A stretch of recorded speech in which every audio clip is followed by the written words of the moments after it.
Nggak perlu prolog, mari kita mulai cerita RHDPK. Simak cerita seram mencekam di perkebunan karet, hanya di sini, di Bristory.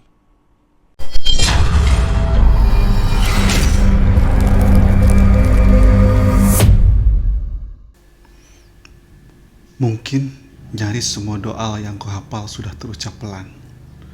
Namun ketakutan tetap di kepala nggak mau menghilang. Tarikan nafas hanya sebatas leher. Tidak ada lagi kekuatan untuk menghirup udara dalam-dalam. Keringat dinginku mulai mengucur pelan, membasahi kulit kepala, turun ke dahi dan wajah. Aku semakin tenggelam dalam suasana mencekam. Sendirian, di rumah di tengah perkebunan karet. Desir udara yang tadinya bertiup bergerak seketika menghilang mati. Suara pepohonan yang bergoyang karena angin tiba-tiba hening, sepi tanpa aba-aba. Tuhan, lindungi aku, selamatkan aku, berikan aku kekuatan untuk dapat melalui malam mencekam ini sekali lagi. Sekali lagi, aku mendengar suara langkah-langkah kaki yang berjalan di atas semak dan rumputan. Awalnya terdengar jauh, namun semakin lama semakin mendekat, dan akhirnya seperti berhenti tepat di depan rumah. Jam 1 lewat tengah malam. Aku yang terkurung sendirian di dalam rumah, akhirnya memberanikan diri untuk berdiri dan mendekat ke jendela. Ingin tahu ada apa sebenarnya di luar. Suara langkah kaki siapa yang ada di halaman. Tirai lusuh yang menggantung menutupi jendela secara perlahan ku geser sedikit demi sedikit, membuat celah ruang untuk mengintip. Setelah sudah ada cukup celah, barulah terlihat keadaan di luar, walaupun masih dengan sudut pandang sempit. Lampu teplok yang kami pasang di luar berbahan minyak tanah. Ukurannya cukup besar, bisa menerangi rumah sampai belasan meter ke depan. Sepi. Di bagian kiri halaman tidak ada siapa-siapa. Remang cahaya menunjukkan seperti itu. Di kejauhan aku masih bisa melihat pohon-pohon karet yang berdiri berbaris walau hanya berbentuk siluet. Kokoh tegak dalam hening dan diam. Kemudian aku menggeser sudut pandang ke bagian tengah halaman. Ternyata sama saja, hanya kosong sepi di tengah remang cahaya. Rasa takut yang kurasakan beberapa detik ke belakang sudah sedikit mereda, tiba-tiba kembali mencuat lagi memenuhi isi kepala. Ketika pandangan mulai bergeser ke sebelah kanan, persis di depan rumah. Di situ aku melihat pemandangan yang sangat menyeramkan, pemandangan samar tapi masih bisa terpampang dengan bantuan remang cahaya. Aku memicingkan mata, mengoceknya sekali lagi, berusaha memperjelas penglihatan supaya bisa menembus gelap. Beberapa belas detik kemudian, barulah aku bisa menangkap cukup jelas, melihat dengan mata kepala sendiri yang sejak tadi membuat penasaran. Seketika detak jantung seperti berhenti. Desir aliran darah mengalir pelan. Bulu kuduku pun mulai berdiri. Aku kembali tercekat ketakutan ketika melihat ada beberapa sosok sedang berdiri di dalam gelap. Benar, di antara pepohonan karet, aku melihat beberapa sosok yang bentuknya seperti manusia. Seperti manusia. Entahlah, mungkin 6 atau 8 orang. Aku tidak bisa memastikan. Jangankan jumlahnya, untuk bentuk pastinya pun aku masih belum bisa memastikan, karena masih terlihat dalam bentuk siluet bayangan hitam. Aku yang sangat ketakutan masih terus terpaku melihat mereka, mencoba mencerna dan lebih jelas lagi menangkap bentuk sosok-sosok itu. Tanganku masih gemetar tetap menahan tirai jendela, menjaga supaya terus ada celah untuk melihat keluar. Setelah mungkin 1 menit kemudian, barulah pandanganku bisa dengan jelas menangkap semuanya. Beberapa sosok ini berdiri 2 baris ke belakang. Entah berapa jumlahnya, karena yang di belakang tertutup gelap pekat. Aku hanya bisa melihat cukup jelas hanya 3 atau 4 baris di depan. Tapi yang pasti, aku bisa sangat jelas melihat sosok-sosok yang berada paling depan karena jaraknya paling dekat dengan aku yang sedang mengintip mereka. Ternyata sosok-sosok paling depan terlihat sedang menggotong sesuatu. Setelah aku pertegas dan pastikan lagi, ternyata mereka sedang membopong keranda mayat. Mereka berdiri diam menghadap rumah tempat aku sedang terjebak sendirian. Iya, hanya itu yang mereka lakukan. Berdiri diam sambil membopong keranda jenazah. Aku tercekat-cekam, bahkan tidak mampu menelan ludah sendiri karena ketakutan. Sampai akhirnya aku memutuskan untuk melangkah mundur menjauhi jendela. Ketika tiba-tiba melihat mereka mulai bergerak, beberapa sosok bergerak maju melangkah terlihat seperti melayang pelan mendekat ke pintu rumah. Ya Tuhan, aku berdiri di sudut ruang tengah dalam remang cahaya petromak yang mulai kehabisan bahan bakar. Keringat dinginku mengucur deras, tubuhku mulai gemetaran. Aku terus memandang ke arah pintu, berharap semoga tidak ada yang membukanya dari luar. Tapi harapan hanya tinggal harapan, karena aku melihat gagang pintu mulai bergerak-gerak dengan sendirinya. Seperti ada yang sedang mencoba membukanya dari luar. Diam terpaku, hanya itu yang bisa aku lakukan. Beberapa belas detik kemudian, hal yang paling aku takutkan sejak tadi akhirnya terjadi. Pintu rumah mulai terbuka perlahan, dan benar, ada yang membukanya dari luar. Hai, break bentar ya, balik ke gua dulu, Bri. Sepertinya gua harus memperkenalkan lagi apa sih sebenarnya RADPK ini. Walau mungkin sebagian besar teman-teman follower sudah pada tahu apa itu RADPK. Tapi karena banyak teman-teman baru, followers baru, jadi ya gua harus menceritakan lagi dari awal, secara singkat tentunya. RADPK ini singkatan dari Rumah Hantu di Perkebunan Karet. Satu kisah yang sudah pernah gua tulis di Twitter dan Instagram. Udah dibukukan juga jadi novel. Penerbitnya Panas Dalam, Underbow dari Mizan.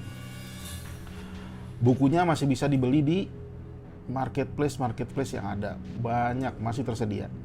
Kalau yang belum punya silakan beli di sana. Kalau yang udah punya, terima kasih karena kalian semua. Buku ini masuk dalam jajaran bestseller waktu itu, sampai sekarang sih. Nah, RADPK ini menceritakan tentang satu rumah yang berdiri di tengah-tengah perkebunan karet. Perkebunan karet yang letaknya di pedalaman Sumatera. Banyak pertanyaan yang muncul dari teman-teman semua. Salah satunya, salah dua, salah tiganya gue bacakan di sini. Yang pertama adalah, rumahnya serem banget gak sih, Bri? Iyalah, serem banget. Namanya juga rumah hantu. Terus perkebunan karetnya serem nggak? Sangat. Untuk detailnya silakan baca lagi postingan gue di Bristory, atau supaya lebih detail beli bukunya, beli novelnya. RADPK ini merupakan kisah nyata, bukan rekaan, bukan karangan. Pelakunya masih ada, rumahnya mungkin masih ada, dan yang pasti perkebunannya masih ada. Pelakunya siapa sih, Bri? Pelakunya masih ada, karena pelakunya adalah om gue sendiri, Om Heri. Dan dengan bawahan atau rekan kerjanya namanya Wahyu. Jadi pelaku utama ada dua itu, Om Heri dan Wahyu. Untuk lebih serunya, kita lanjut ceritanya. Simak tetap di sini, hanya di Bristory.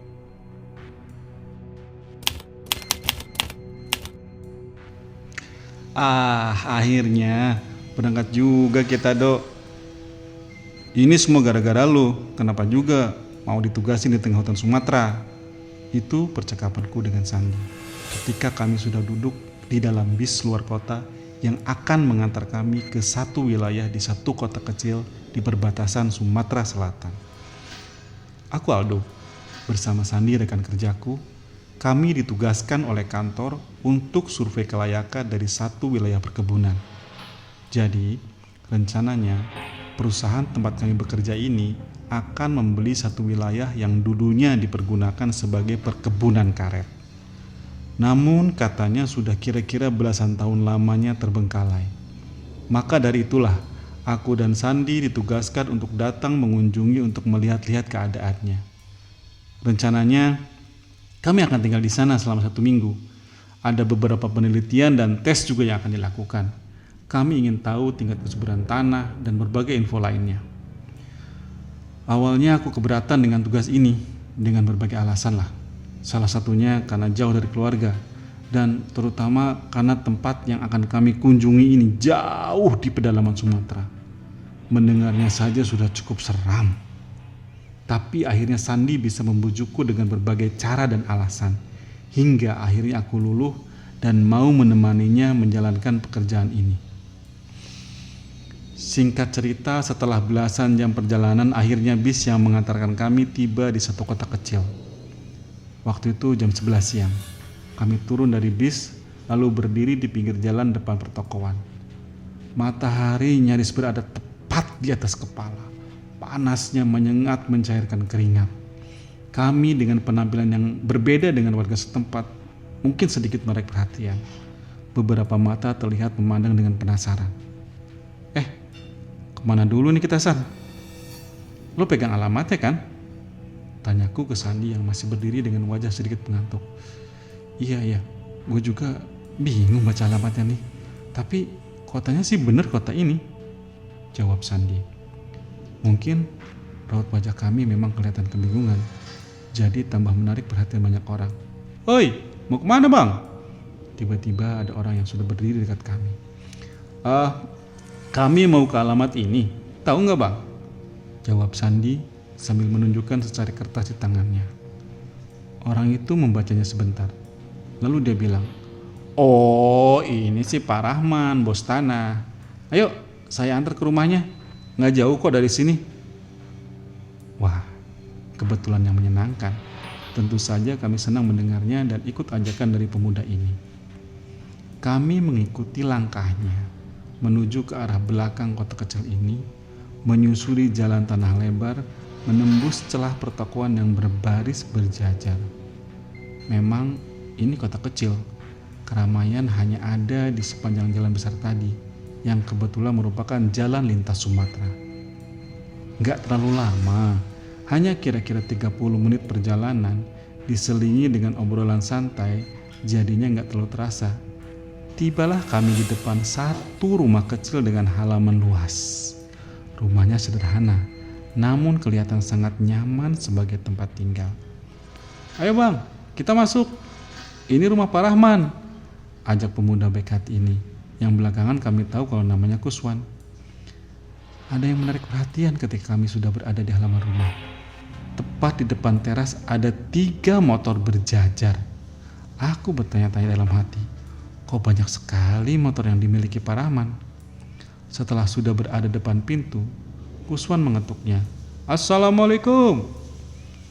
Agak lama kami menunggu sampai akhirnya pintu terbuka, lalu muncul lelaki setengah baya dari dalam rumah. Pak Rahman, ada tamunya nih, ucap Kuswan sambil tersenyum. Oh, ini pasti Mas Sandi dan Mas Aldo ya? Ayo mas, masuk, saya Rahman, ucap beliau dengan senyum ramah. Kemudian beliau mempersilahkan kami duduk di kursi teras. Disitulah kami mulai berbincang. Setelah itu, Kuswan yang sudah berbaik hati mengantarkan pergi setelah kami mengucap banyak terima kasih kepadanya. Jadi singkatnya, Pak Rahman ini adalah orang yang ditunjuk oleh perusahaan untuk jadi semacam guide yang akan memandu kami dalam rangka survei ini. Pak Rahman juga merupakan orang kepercayaan dari pemilik lahan. Beliau sudah lama tinggal di kota kecil ini dan kurang lebih sudah sangat tahu keadaan dan situasi lahan perkebunan karet yang akan kami tuju.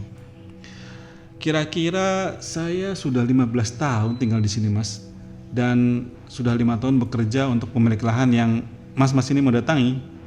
Begitu katanya. Menurut cerita Pak Rahman, dia sebenarnya sangat jarang datang ke perkebunan karet ini. Ya hanya sesekali saja kalau ada orang yang datang untuk melihat-lihat dengan tujuan untuk membeli misalnya, atau yang seperti kami inilah kira-kira. Yang pasti mas, perkebunan karet itu sudah lama terbengkalai. Karetnya sudah lama nggak disadap. Semak belukar dan rumput ilalang tumbuh sumpur hampir di setiap sudut lahan. Pokoknya kalian lihat aja sendiri nanti, ucap Paraman lagi-lagi sambil tersenyum.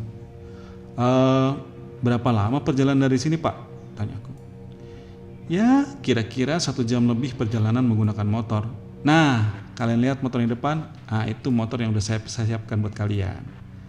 Paraman menunjuk ke 3 motor terparkir di halaman yang tadi sempat menarik perhatian. Ternyata motor-motor itu memang sudah disiapkan untuk kami. Nanti Mas Aldo dan Mas Sandi bisa pakai 2 motor itu untuk transportasi ya. Syukurlah. Kami nggak harus jalan kaki ke perkebunan karet, pikirku dalam hati. Tapi 1 jam lebih perjalanan bermotor juga cukup melelahkan sih. Nah, rumah tempat menginap juga sudah disiapkan dan dibersihkan. Tinggal diisi saja.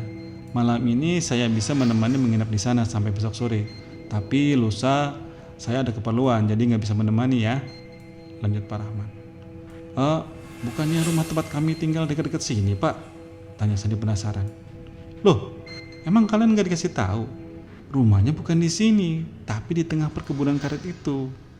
Udah tenang aja, aman banget kok di sana. Ini informasi baru. Kami pikir rumah tempat kami akan tinggal letaknya di kota kecil ini. Ternyata salah.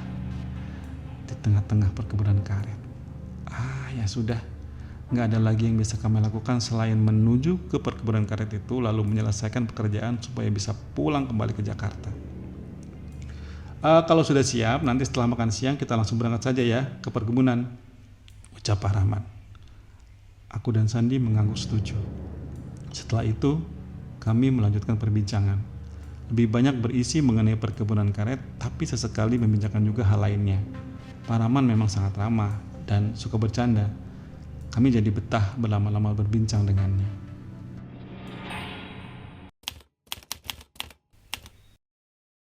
Nyaris jam 1:30 siang, kami memulai perjalanan. Matahari mulai sedikit condong ke barat, tapi panasnya masih terasa membakar kulit. Mengendarai motor masing-masing, Pak Rahman berada paling depan, aku dan Sandi mengikuti dari belakang. Kami menuju keluar kota kecil yang gak terlalu ramai ini. Awalnya menyusuri jalan aspal yang di kanan kirinya berdiri bangunan pertokoan kecil, berjajar berbaris memenuhi sisi jalan. Tapi lama-kelamaan, barisan toko itu mulai berkurang dan akhirnya menghilang. Karena kami mulai berbelok keluar dari jalan besar beraspal, berganti jalan tanah yang gak terlalu lebar. Di sini, mulai memasuki wilayah hutan. Yang Pak Rahman bilang kami memang harus melalui hutan belantara dulu sebelum masuk wilayah perkebunan karet. Dan benar, hutan yang kami telusuri kurang lebih bisa disebut belantara. Pepohonan berdiri lebat dan rindang. Sinar matahari nggak bisa menembus sepenuhnya. Hanya garis-garis cahayanya saja yang mampu menerobos kerindangan. Jalanannya juga agak menantang. Beberapa kali kami melewati tanjakan curam dan kelokan berliku. Untung saja cuaca cerah. Entahlah apa jadinya kalau diguyur hujan.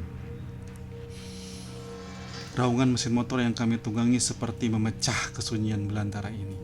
Semakin jauh ke dalam, keadaannya semakin rimbun dan sepi. Di awal perjalanan tadi, sesekali kami masih berpapasan dengan penduduk setempat yang lalu lalang juga menggunakan motor.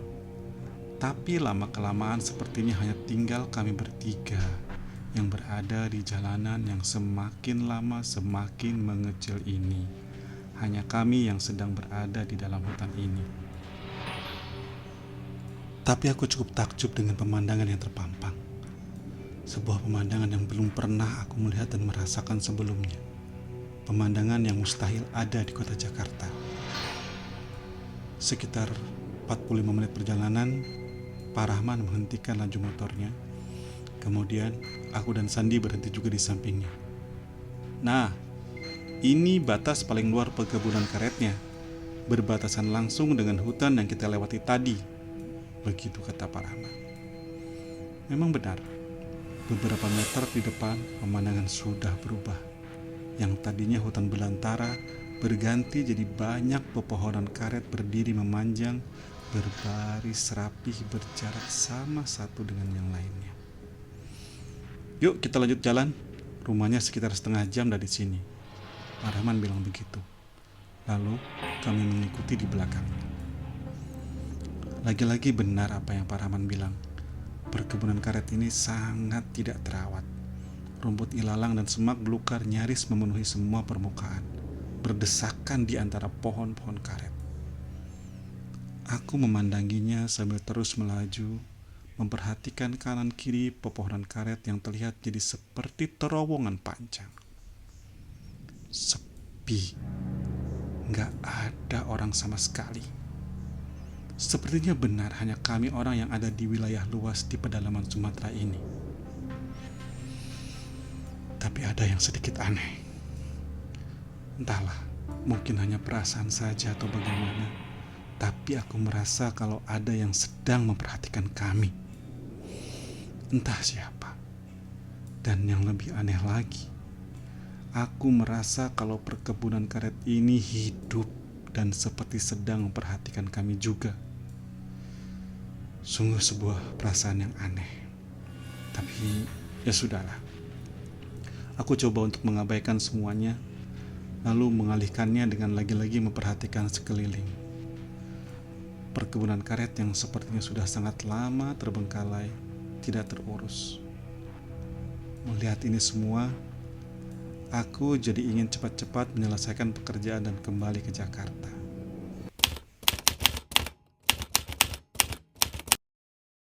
Nah, itu rumahnya, bagus kan? Begitu Pak Rahman bilang ketika kami lagi-lagi berhenti. Kali ini di atas kontur tanah yang agak tinggi. Dari tempat ini kami bisa melihat rumah yang ditunjuk oleh Pak Rahman. Jaraknya sekitar 50 meter di depan kami berada. Sebuah rumah yang gak terlalu besar, tidak berpagar, rerumputan hijau tergelar nyaris menutupi seluruh halamannya. Yuk kita ke sana. Lalu kami menuju ke rumah itu. Kemudian, persis di depan rumah, kami memarkirkan motor. Jadi rumah ini letaknya memang di ujung perkebunan. Di belakangnya sudah bukan pepohonan karet lagi. Nanti mas-mas bisa lihat sendirinya kok. Aku dan Sandi memperhatikan sekitar. Masih jam 3 sore. Tetapi suasananya sudah sangat sepi. Hanya suara obrolan kami saja yang terdengar. Selebihnya sunyi. Di sini belum ada listrik, tapi lampu, minyak tanah, dan petromak sudah saya siapkan semuanya. Termasuk kompor dan peralatan makan sudah ada. Kira-kira mas-mas mau berapa lama ya di sini? Kalimat Pak Rahman diakhiri dengan pertanyaan. Paling lama 1 minggu, Pak. Tapi kalau memang pekerjaan sudah selesai, kurang dari seminggu ya kami akan pulang, jawab Sandi. Gak lama setelah berbincang di luar, kami lalu masuk ke dalam rumah. Rumah dengan 2 kamar besar di depan dan 1 kamar yang lebih kecil di belakang. Di depan 2 kamar besar ada ruang tamu atau ruang tengah yang cukup besar. Di dalamnya ada sofa panjang, meja kayu, dan 2 kursi. Yang menarik, kamar mandi di rumah ini masih menggunakan sumur sebagai sumber air. Tenang saja, air sumur ini sangat bersih, bisa digunakan sebagai air minum setelah dimasak. Pak Rahman bilang begitu ketika kami sedang melihat isi kamar mandi dengan sedikit keheranan. Di depan kamar mandi ada dapur kecil dengan perlengkapan masak seadanya. Oh iya, di belakang rumah ternyata ada pepohonan bambu. Sungguh banyak pohon bambu yang berdiri di situ. Setelah selesai berkeliling, kami lalu membereskan barang-barang bawaan, meletakkannya di kamar depan. Lalu, aku dan Sandi memutuskan tidur di kamar yang sama nantinya. Sementara kamar tengah akan diisi oleh Pak Rahman yang malam ini rencananya akan menginap di sini juga. Hari pun terus bergulir menjadi sore, mendekati malam.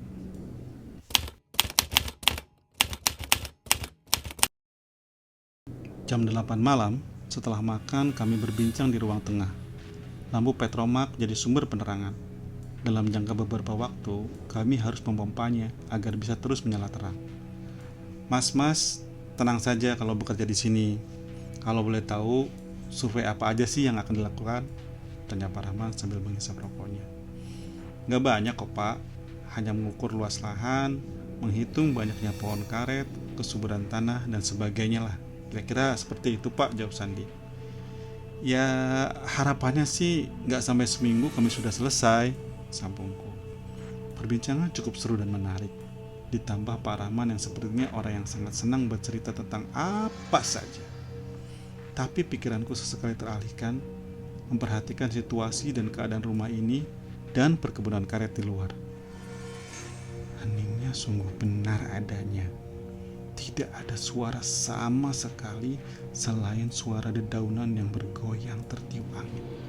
Hei, kenapa mas? Sepi sekali ya? Ya mas, namanya juga di tengah hutan kan. Pak Rahman membuyarkan lamunanku.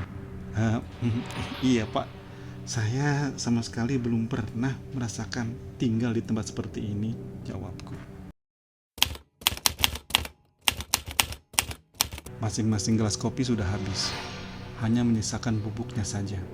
Entah, sudah berapa batang rokok yang sudah kami habiskan dalam menemani percakapan. Gak terasa sudah nyaris jam 11 malam. Angin dingin mulai menyeruak masuk ke dalam rumah dari pintu depan yang memang sengaja kami buka sejak tadi. Sementara di luar sana gelapnya sudah gak karuan. Yang terlihat hanya batang-batang besar pepohonan karet yang kelihatan dari kejauhan. Obrolan kami pun sudah mulai banyak jeda. Sepertinya sudah hampir habis bahan perbincangan kami. Ditambah, aku dan Sandi memang sudah sangat kelelahan. Tapi sekali lagi aku membakar rokok, lalu berdiri dari duduk dan berjalan menuju pintu. Aku ingin melihat pemandangan di luar. Pemandangan yang belum pernah aku lihat sebelumnya. Gelap pekat perkebunan karet, nyaris tidak ada objek yang bisa tertangkap indera penglihatan. Nah, ketika sudah beberapa menit berdiri depan pintu, aku mendengar sesuatu. Aku mendengar suara yang cukup aneh. Sama sekali aku gak pernah mendengar suara ini sebelumnya. Crek, crek, crek. Kira-kira seperti itu. Aneh, suara apa sih? Aku menajamkan pendengaran, coba menangkap lagi suara yang awalnya tadi terdengar kejauhan. Trek, trek, trek. Kedengaran lagi. Kali ini jaraknya seperti sudah lebih dekat. Trek, trek, trek. Terdengar lagi beberapa kali. Pak, itu suara apa ya pak? Pak Rahman dengar kan? Tanyaku kepada Pak Rahman, yang aku perhatikan dari wajahnya juga seperti keheranan. Itu suara binatang malam mas, sejenis jangkrik lah, jawab Pak Rahman. Masa sih jangkrik suaranya seperti itu? Sepertinya nggak gitu. Kalau jangkrik, aku sudah sering dengar suaranya. Aku bergumam dalam hati. Crek, crek, crek. Suara itu muncul lagi. Kali ini kedengaran sangat jelas dan sepertinya sumber suara berada dekat rumah. Mas, ini sudah malam. Yuk kita tidur aja, istirahat. Mas Aldo, tolong tutup pintunya ya, jangan lupa dikunci. Tiba-tiba Pak Rahman bilang begitu. Entah kenapa. Ya sudah. Aku dan Sandi menurut. Kami langsung membereskan semuanya, menutup pintu dan menguncinya, lalu masuk kamar depan. Sementara Pak Rahman tidur di kamar tengah. Di dalam kamar, aku dan Sandi meneruskan berbincang. Gila lu ya, harusnya gue gak mau ikut sama lu ke tempat ini. Serem San. Aku bersungut-sungut di atas tempat tidur dengan suara pelan. Ya gue juga kan gak tahu kalau bakal tinggal di rumah kayak gini. Kalau tahu begini, gue juga gak bakal mau. Ya udahlah, besok kita cepat beresin kerjaan. 2-3 hari kalau udah beres ya kita balik ke Jakarta. Ngapain lama-lama di sini? Jawab Sandi. Tapi lo denger gak suara cerak-cerak tadi luar? Iya, gue denger juga. Kok gue gak yakin ya sama jawaban Pak Rahman? Kayaknya itu bukan jangkrik deh. Ya terus suara apaan dong? Ya gue gak tahu. Setelah itu kami diam tanpa perbincangan, mencoba beristirahat mengobati kelelahan setelah dalam perjalanan panjang sejak kemarin. Sandi sudah terlelap sejak tadi, sementara aku masih susah untuk masuk ke alam mimpi. Walau beberapa kali terkesiap, tapi setelahnya kembali segar terjaga. Rumah ini begitu senyap. Heningnya mengundang cekam di kepala. Hembusan suara angin yang menabrak pepohonan beberapa kali terdengar dari luar. Udara cukup dingin, terasa berhembus masuk dari sela-sela jendela. Kalau aku perhatikan, ruang tengah juga sudah gelap. Sepertinya lampu petromak sudah mati. Aku melihatnya dari celah di atas pintu. Aku hanya bisa memperhatikan langit-langit rumah yang terbuat dari anyaman bambu. Cahaya lampu templok kamar cukup memberikan penerangan. Sampai akhirnya, hal yang aku takutkan sejak tadi terjadi. Aku ingin buang air kecil, aku ingin pipis. Takut? Ya tentu saja. Makanya aku perlahan membangunkan Sandi untuk menemaniku ke belakang. Tapi gak tahu dia pura-pura atau beneran, Sandi tetap gak bangun dari tidurnya. Aku sudah gak tahan lagi. Akhirnya aku memberanikan diri untuk ke kamar mandi sendirian. Aku melangkah keluar kamar. Yang pertama kali aku lihat adalah ruang tengah. Yang benar memang sudah gelap. Pencahayaan hanya dari kamarku dan kamar Pak Rahman. Ya, ternyata pintu kamar Pak Rahman dalam keadaan terbuka. Ketika aku melewati depan kamarnya, dia terlihat tertidur lelap di atas ranjang. Sudah, aku lalu terus melangkah menuju kamar mandi. Dapur memang kami biarkan gelap, tapi di depan pintu kamar mandi sudah disiapkan lampu teplok kecil untuk dibawa ke dalam. Di dalam kamar mandi, aku akhirnya bisa lega buang air kecil. Setelah itu gak lupa menyiramnya. Nah, ketika sudah hampir selesai inilah tiba-tiba aku mendengar suara itu lagi. Crek, crek, crek. Suara yang persis sama dengan yang kami dengar tadi di luar. Bedanya kali ini terdengar sangat jelas. Sepertinya sumber suara bukan berada di luar tapi di dalam rumah. Crek, crek, crek. Kedengaran lagi. Saat itulah aku sangat yakin kalau itu bukan suara jangkrik seperti yang Pak Rahman bilang. Jangkrik gak mungkin seperti itu bunyinya. Rasa takut mulai menyeruak isi kepala, tapi gak ada jalan lain kecuali harus membuka pintu dan keluar. Ya sudah. Dengan masih memegang lampu teplok di tangan, perlahan aku mulai membuka pintu kamar mandi, menariknya pelan. Setelah pintu sudah terbuka, yang pertama kali terlihat adalah dapur yang masih terlihat sangat gelap. Lalu aku mengarahkan cahayanya ke sana. Dapur kosong, gak ada apa-apa. Syukurlah aku bisa bernapas sedikit lega. Aku buru-buru melangkah ke depan menuju kamar. Tapi, crek, crek, crek. Suara itu kembali kedengaran ketika aku sedang persis berada di depan pintu kamar Pak Rahman. Crek, crek, crek. Suara itu sepertinya berasal dari dalam kamar Pak Rahman. Refleks aku lalu menoleh memandang ke dalam kamar Pak Rahman. Aku memperhatikan dengan seksama, menajamkan penglihatan karena pemandangannya ada yang berbeda dengan ketika aku baru mau ke kamar mandi sebelumnya. Kali ini ada yang beda. Di atas tempat tidur, aku melihat Pak Rahman masih terlelap menghadap dinding. Tapi ada yang aneh. Aku melihat ada sesuatu di sebelahnya. Awalnya aku pikir itu guling. Tapi lama-kelamaan aku tersadar kalau itu ternyata bukan guling. Ukuran guling tidak ada yang sebesar itu. Nggak ada guling berukuran sebesar tubuh manusia dewasa. Lalu, apa yang ada di sebelah Pak Rahman? Aku terhenyak. Tubuhku tiba-tiba lemas setelah sadar dengan pemandangan yang ada di kamar Pak Rahman. Ternyata ada pocong tengah berbaring di atas tempat tidur tepat di sebelah Pak Rahman.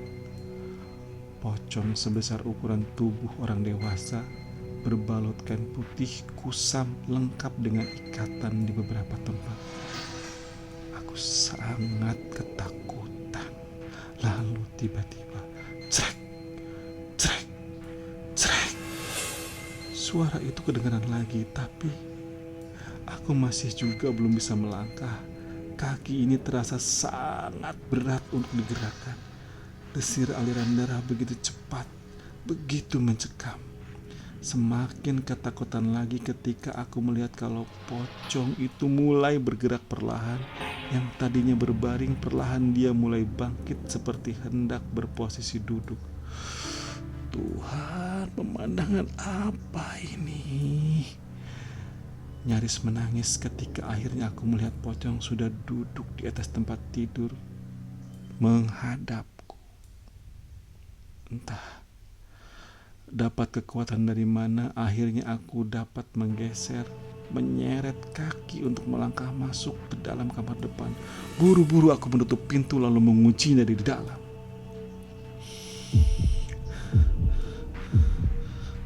Nafasku tersengal, keringat dingin mulai mengucur.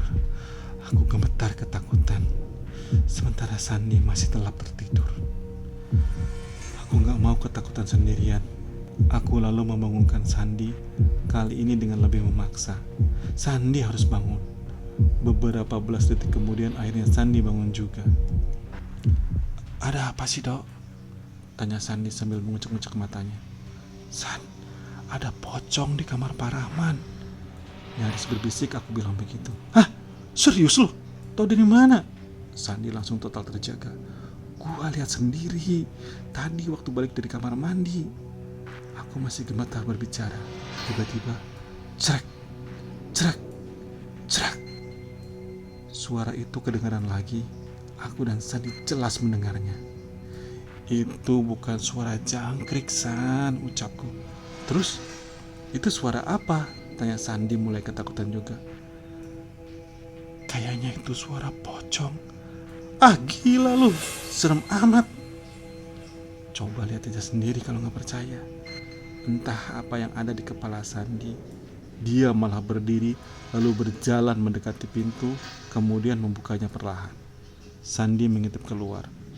Gak lama setelah mengintip, Sandi lalu memandangku dengan wajah pucatnya. Dia kelihatan sangat ketakutan.